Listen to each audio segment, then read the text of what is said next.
오늘 본문을 가지고 소명을 기억하라 라는 제목으로 함께 하나님 말씀을 나누도록 하겠습니다.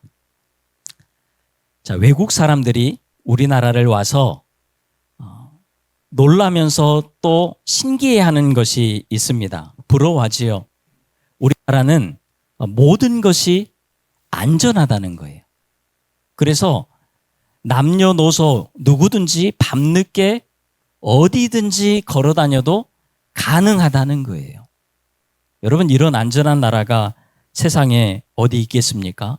밖에다가 물건을 내놓아도 사람들이 손을 대지 않는다는 거예요. 주인이 보지 않는데도 안 가져갑니다. 여러분들, 우리나라는 무인 가게도 사람들이 알아서 봉투도 10개 가져가잖아요. 그냥 하나씩 거기에 넣어서 알아서 계산하고 다 나가잖아요. 얼마나 놀라운 나라입니까? 그런데 더 놀라운 것이 있어요. 우리나라는 여러분 굉장히 배려하는 그런 사회입니다. 사람들이 길거리에 함부로 쓰레기를 버리지 않아요. 물론 각 개념 없는 사람들이 있기는 합니다. 그런데 대부분의 사람들은 길거리에 쓰레기를 버리지 않습니다. 지하철을 타도 노약자석이나 임산부석에 사람들이 앉지를 않습니다. 앉을 자리가 없는데도 거기는 비워놔요.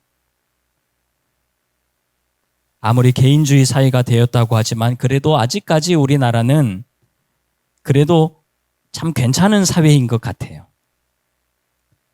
여러분, 우리나라가 왜 이런 좋은 사회가 되었을까요? 그것은 우리나라는 CCTV가 많기 때문에 조심해야 되는 것도 물론 있겠지요. 그렇지만 우리나라는 체면을 중시하는 사회입니다. 그래서 사람들이 대부분 눈치와 염치가 굉장히 발달해 있어요. 눈치껏 알아서 다 해버립니다. 저 사람이 싫어할 것 같아요. 그러면 눈치 딱 보고 안 합니다. 염치가 있어서요, 도를 넘어서지 않습니다. 적당한 선에서 멈출 줄 알아요. 이것은 하면 안 되겠고 하는 것이 생각에 그냥 들어와 있습니다. 기본적으로 이게 있다 보니까 배려를 하게 돼요. 양심껏 살아가더라는 것입니다. 그러니 여러분, 좋은 사회가 될 수밖에 없지 않겠습니까? 여러분, 이 양심이라는 것이요, 우리나라 사람들에게만 있겠습니까? 아니겠지요.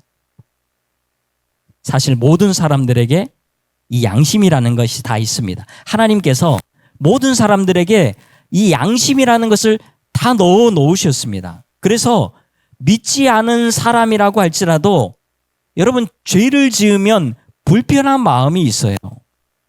안 믿는 사람도 그렇습니다. 죄가 죄라는 것을 모든 사람들이 다 몸으로 느끼고 다 알고 있습니다. 몰라서 죄를 짓는 것이 아닙니다. 그냥 무시하고 죄를 짓는 거지요. 그러다가 양심에 화인을 맞는 거예요.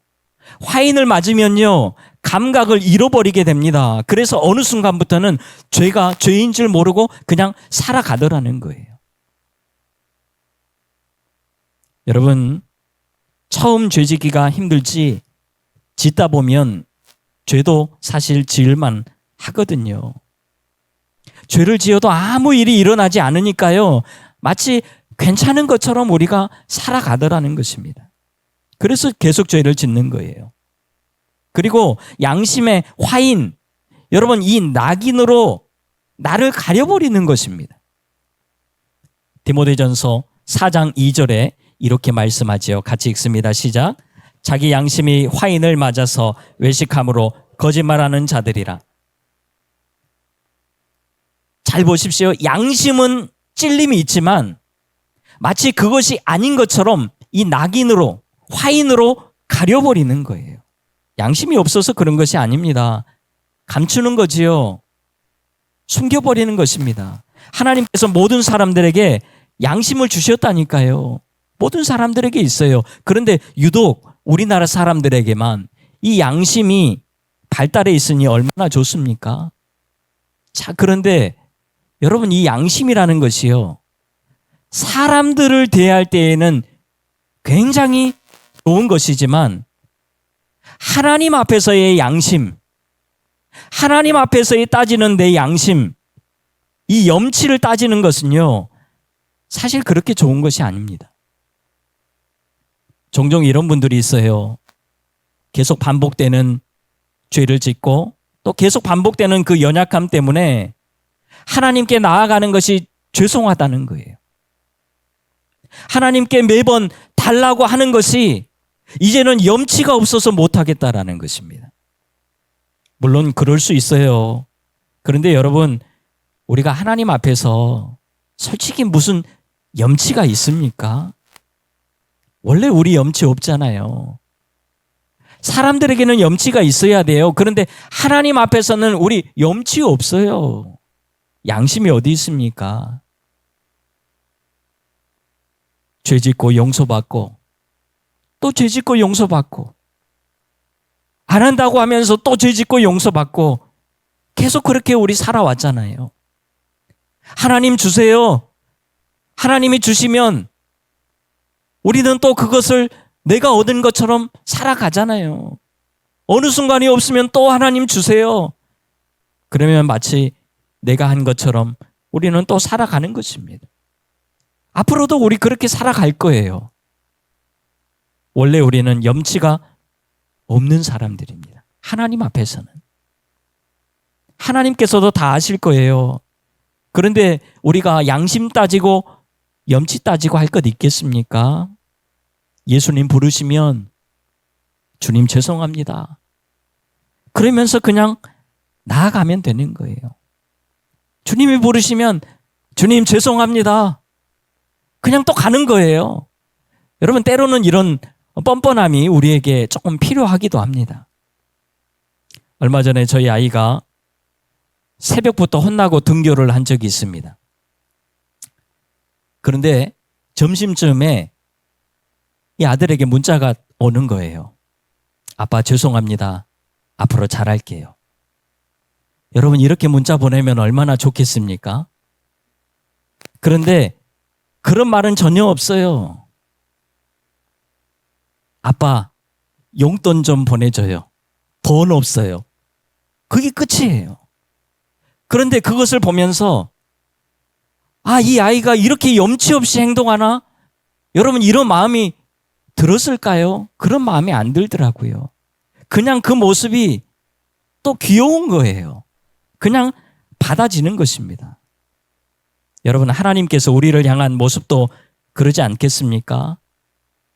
하나님의 자녀인 우리가 자꾸 염치 따지면서 미안함 따지면서 하나님께 나아가지 못하고 자꾸 머뭇거리고 있다면 하나님의 마음도 좋지 않을 거예요.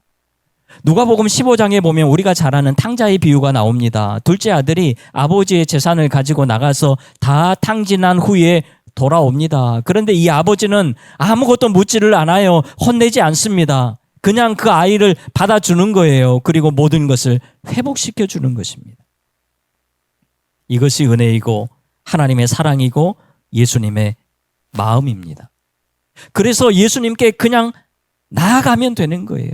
여러분, 오늘 예배의 자리로 나올 때에 어떤 모습으로 나오셨습니까? 정말 당당하게 나오셨습니까? 오늘 나는 하나님 앞에 나아갈 정도로 잘 살았다. 정말 당당함 가지고 여러분들 나오셨습니까? 그렇지 않잖아요. 솔직히 부족하잖아요. 그런데 괜찮습니다. 그냥 또 은혜를 구하는 거예요. 그냥 또 힘 달라고 하는 거예요. 염치가 없는 것 같지만 그래도 하나님 도와주세요. 그러는 거예요. 원래 우리는 그렇게 살아왔고 또 그렇게 해야 하는 것입니다. 여러분, 사람들 앞에서는 염치가 좀 있으셔야 합니다. 그런데 하나님 앞에서는 이 염치마저도 내려놓고 그냥 나아갈 수 있는 그런 은혜의 용기가 오늘 우리 모두 가운데 있기를 주님의 이름으로 축원합니다. 자, 그런데 오늘 본문에 보면 예수님의 제자들도 이 염치를 따지고 있었던 것 같아요. 여러분, 제자들은 예수님의 부활하신 모습을 요한복음에서 볼 때에 2번이나 이미 확인을 했습니다. 직접 만났어요. 예수님이 2번째도 나타나셔서 너희에게 평강이 있을지어다 라고 분명하게 말씀을 해 주셨습니다. 이전 거 다 잊어버리고 이제 너희들 평안함 가운데에 있어야 된다. 그렇게 말씀을 해 주셨잖아요. 그리고 예수님께서 또 이렇게 말씀하셨습니다. 아버지께서 나를 보내신 것 같이 나도 너희를 보낼 것이다 라고 말씀을 분명히 하셨습니다. 자, 그러면 제자들이 이제는 정신을 좀 차리고 예수님이 다시 무엇을 말씀하실 때까지 기대하면서 또 기다려야 되는 것 아닙니까? 이전에는 부활이라는 것을 본 적도 없고 뭔지도 몰랐기 때문에 예수님을 부인하고 배신하고 떠났지만 이제는 예수님의 부활을 보았잖아요.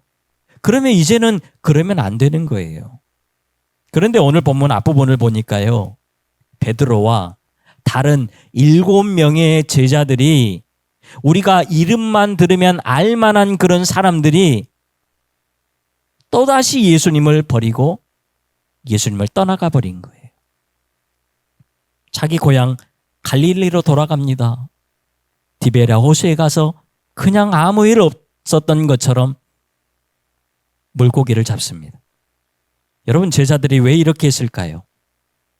잘 이해가 안 되잖아요. 예수님이 부활하신 것을 보지 못했다면 제자들이 이렇게 할 법도 하지요. 그런데 분명히 부활하신 모습을 보았습니다. 예수님께서 말씀도 해 주셨어요. 그러면 안 떠날 것 같은데 오히려 제자들이 더 떠나버렸다라는 거예요. 왜 그랬을까요? 이유는 간단합니다. 예수님 부활하셔서 기쁘기도 하고 예수님을 다시 만나니까 좋기도 했지만 베드로와 제자들은 자기들이 얼마 전에 예수님께 했던 그 행동 때문에 예수님을 볼 면목이 없었던 거예요. 염치가 없었던 것입니다. 부활하신 예수님 앞에 마주한다는 것이 너무 불편했던 거예요. 여러분, 예수님이 처음에 부활하고 나타나셔서 제자들에게 야, 너희들 왜 나를 버렸니? 왜 나를 떠나갔니? 다시는 그러지 마 라고 예수님이 말씀을 하셨다면 여러분들 제자들의 입장에서도 예수님 죄송합니다. 뭔가 용서를 구하고 다시 화해할 수 있는, 관계를 좋게 맺을 수 있는 그런 기회가 있었을 텐데 예수님이 전혀 그 부분을 언급하지 않으신 거예요. 그래서 솔직히 더 불편했던 거예요. 예수님을 보니까요, 자책감이 계속 올라오고 자신감은 계속 떨어지는 것입니다. 그래서 예수님을 떠나야 되겠다 하고 예수님을 떠나간 거지요. 어떻게 보면 예수님을 2번 버리고 떠난 것입니다.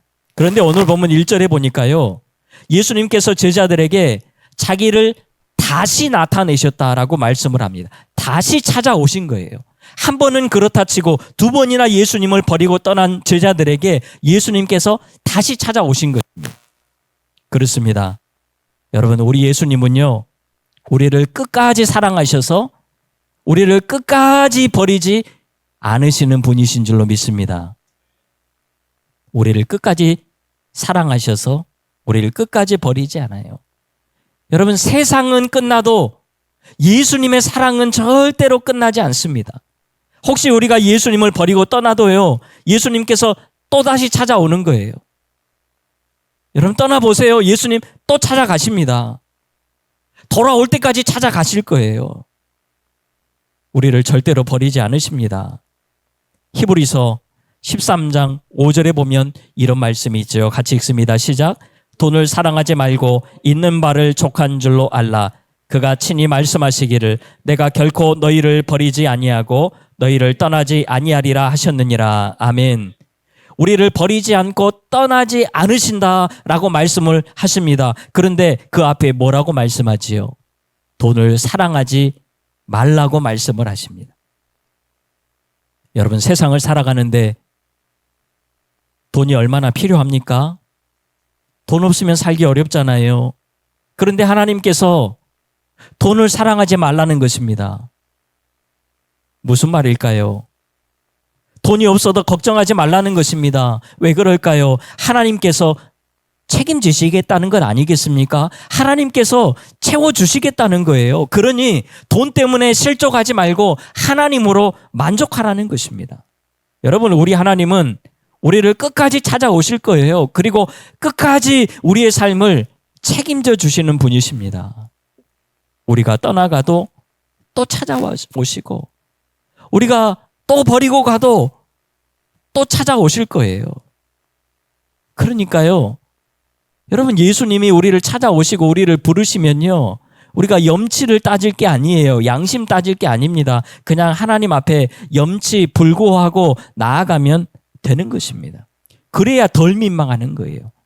자꾸 갔다가 찾아오시고 또 갔다가 찾아오시고 그러면 서로 얼마나 민망합니까? 그냥 부를 때에 가는 거예요. 제자들도 보십시오. 예수님께서 당연히 오시지 않을 거라고 생각을 했습니다. 한 번도 아니고 두 번이나 예수님을 버렸잖아요. 예수님이 오시겠습니까? 오실 것이라고 상상도 못했습니다. 그래서 오늘 본문에 보면 예수님과 불과 거리가 100m도 안 되는 거리에 떨어져 있는데도 불구하고 그 거리에서 예수님과 대화함에도 불구하고 예수님을 알아보지 못합니다. 그래서 5절에 보면 애들아 너희에게 고기가 있느냐? 라고 예수님이 물으시지요. 그러자 제자들이 이야기합니다. 없나이다. 그래서 예수님께서 6절에 그물을 내 배 오른편에 던지라 그리하면 잡으리라. 그리고 정말 많은 물고기를 잡게 됩니다. 여러분, 이 장면 어디서 많이 본 적 없으십니까? 어딘가에서 본 것 같지요.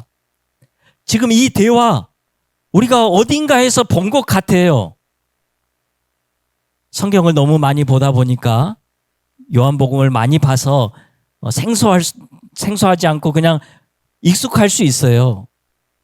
그런데 여러분, 이 말씀은요, 누가복음 5장에서 예수님께서 베드로와 제자들을 처음 부르실 때에 했던 행동과 대화 그대로입니다. 너무 똑같아요. 여러분, 무슨 의미이지요? 예수님께서 제자들을 지금 다시 부르고 계신다는 거예요. 내가 너희들을 처음 불렀던 때 그때를 기억하라는 거예요. 사람을 낚는 어부가 되게 하리라고 하셨던 그때의 그 소명을 기억하라는 것입니다. 그러면서 그때 그 소명을 다시 회복시켜 주고 계시는 것이 바로 오늘 본문 말씀이에요. 여러분, 우리 예수님은 우리를 일시키려고 찾아오시는 분이 아니에요. 우리에게 고통을 주려고, 우리를 이용하려고 찾아오시는 것이 아니에요. 우리를 회복시키기 위해서 찾아오시는 분이십니다. 우리가 회복되기를 원하세요. 우리의 삶도 회복되기를 원하시고 우리의 영도 회복되기를 원하십니다. 그래서 우리를 찾아오시는 거예요. 우리의 삶이 무너져 있으니까요, 우리를 회복시켜야 되니까 찾아오는 거예요. 우리의 영이 다운되어 있으니까 예수님이 찾아오시는 거예요. 그리고 우리를 부르시는 것입니다. 우리가 또 넘어져도 또 무너져도 또 다시 찾아오시고 또 다시 회복시켜 주십니다. 때로는 이런 날을 바라볼 때에 정말 염치가 없어 보이기도 합니다. 그런데도 예수님은 또 우리를 찾아오시는 거예요. 여러분, 연약하고 부족한 나를 회복시키고 또 무너져 있는 나를 또 회복시켜서 그렇게 사용하시는 것보다 차라리 더 능력 있고 더 잘하는 그런 사람들을 새롭게 선택해서 사용하는 것이 하나님 입장에서는 더 효율적이지 않겠습니까? 하나님 입장에서 그게 더 나을 것 같아요. 그런데 하나님은 그렇게 하시지 않습니다. 왜요? 하나님은 우리의 능력을 보시는 게 아니에요. 여러분의 능력을 보고 여러분들을 부르고 찾아오시는 것이 아닙니다. 그냥 우리 자체를 보시는 거예요. 능력이 있냐 없냐 이거는 사람들이 보는 관점이에요. 하나님은 그게 관심이 없으십니다. 그냥 우리 자체에 관심이 있는 거예요.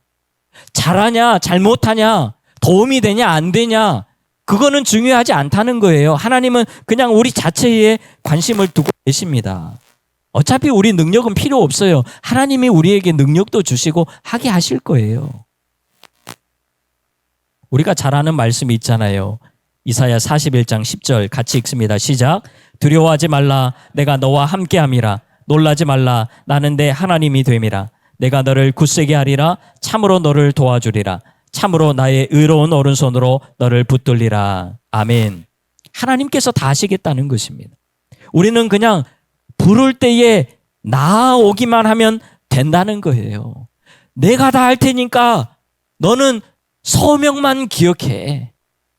그리고 나아오라는 거예요.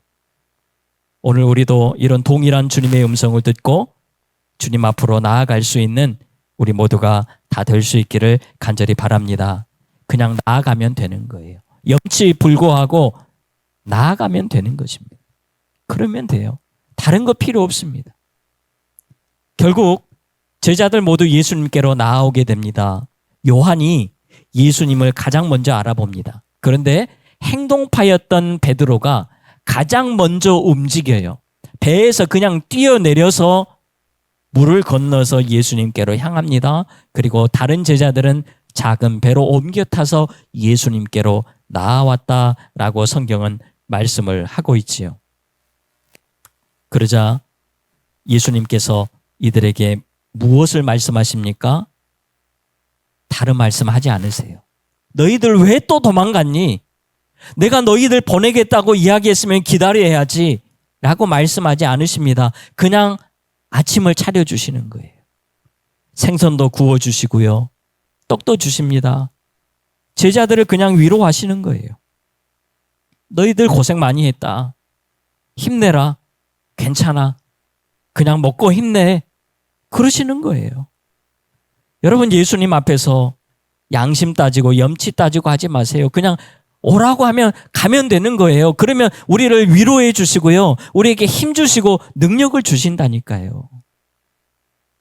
자, 그런데 여러분 솔직히 지금 제자들의 마음이 얼마나 편하겠습니까? 한번 잘 생각해 보세요. 한 번 예수님을 부인하고 떠나서 그 마음에 찔림이 있어서 예수님을 만나기 어려워서 또다시 예수님을 떠났습니다. 그런데 예수님이 또 찾아오셔서 혼내시는 것도 아니고 그냥 또 위로하시고 또 괜찮다고 말씀을 하시는 거예요. 여러분, 이때의 제자들의 마음이 편했겠습니까? 그냥 속없이 맛있다, 배고팠는데 잘 됐다 그러면서 먹었겠어요? 눈물의 식사 아니었겠습니까? 여러분, 예수님께서는 우리의 모든 죄를 그냥 다 덮어주시고 괜찮아, 죄 지어도 괜찮아, 아무렇지도 않아, 나는 문제가 안 돼, 그리고 이제 다 회복됐으니까 걱정하지 마. 여러분, 우리 예수님은 우리를 이렇게 인도해 가시는 분은 아니십니다. 착각하시면 안 돼요. 그냥 부르면 나아온다고 그냥 아무것도 아닌 것처럼 나아오라는 그런 말씀이 아닙니다. 여러분, 진짜 회복은요, 잘 덮고 가는 것이 아닙니다. 속이 골마 있는데 겉에만 치료했다고 되는 것 아니잖아요. 회복은요, 나의 잘못을 먼저 직시하는 거예요. 그것이 때로는 고통스럽고 힘들지만 여러분 그 작업을 반드시 거쳐야 합니다. 피한다고 해결되는 게 아니에요. 먼저 이 상처를 끄집어내고 싸매야 하는 것입니다. 염치불고하고 나오라고 했다고 해서 그냥 막 나오는 게 아니에요. 참회하고 통회하는 그런 마음이 있어야 한다는 것입니다. 물론 이것도 우리가 하는 게 아니에요. 하나님께서 다 알아서 해 주실 거예요. 그러나 여러분, 이 과정이 반드시 우리가 하나님 앞에 나아가는 데 있어서 필요하다라는 것입니다. 그냥 마음대로 살고 괜찮아, 그냥 나가자. 여러분, 그게 아니고요. 우리가 나올 때마다 참회하고 통회하는 그런 마음이 우리 안에 반드시 있어야 돼요. 여러분 9절을 보면 베드로가 육지로 올라와서 무엇을 합니까? 올라와서 보니까 숯불이 피워져 있더라는 거예요. 여러분 어떤 장면이 떠오릅니까? 얼마 전에 베드로가 예수님을 부인했던 그 자리에 불을 쬐면서 있었습니다. 숯불을 피워놓고 그 자리에서 베드로는 예수님을 모른다고 3번이나 부인했습니다. 한 번은 예수님을 강력하게 저주하면서 부인해버렸습니다. 여러분 그 장면이 베드로의 머리에서는 떠올랐을 거예요. 예수님께 얼마나 미안한 마음이 있었겠습니까? 오늘 성경에서 겉으로 베드로가 말은 안 했지만 베드로가 이 생선을 먹으면서 떡을 먹으면서 속으로 이야기했을 거예요. 예수님 정말 죄송합니다. 이제 또다시 내가 그런 시간이 찾아온다면 그때는 그러지 않을게요. 여러분 어쩌면 이런 눈물의 다짐 속에 눈물의 밥을 먹지 않았겠습니까? 다른 제자들도 마찬가지예요. 그동안 예수님과 함께 먹고 마시며 살아왔잖아요. 5병 2여 7병 2여 수많은 기적들을 경험했습니다. 그것을 먹으면서 떠올랐을 거예요. 내가 이런 예수님을 부인했구나, 배신했구나, 부끄럽고 죄송했을 것입니다. 베드로와 함께 말은 하지 못하지만 그냥 눈물 흘리면서 식사하지 않았겠어요? 그러면서 진짜 회복을 경험하게 됩니다. 상처가 치유된 거예요. 여러분 덮은다고 되는 게 아니에요. 다 끄집어내서 상처가 치료되니까 진짜 회복이 되더라는 거지요. 그리고 이제부터 진짜 예수님을 따라 살아가게 되는 것을 우리가 보게 됩니다. 여러분 자녀가 집을 나갔습니다. 집을 나갔다가 며칠 후에 돌아왔어요. 한번 여러분들 생각을 해보십시오. 이 아이가 그때 혼낸다고 눈물이 나겠습니까? 그런데 아무 말 하지 않고 그냥 맛있는 따뜻한 밥 한 끼 차려주고 맛있게 먹어라 할 때에 이 자녀가 정말 눈물 흘리면서 밥을 먹지 않겠습니까? 지금 제자들이 딱 그렇습니다. 그렇게 보면 우리 예수님은 참 고수인 것 같아요. 하수가 아니에요. 그냥 혼내서 고치는 게 아니에요. 밥 한 끼 따뜻하게 차려주고 스스로 깨닫게 하시잖아요. 위로하고 상처를 싸매주시잖아요. 그리고 힘 주시는 거예요. 그러니까 스스로 돌이키고 다시 소명에서 사명으로 나아가는 삶을 살게 되더라는 것입니다.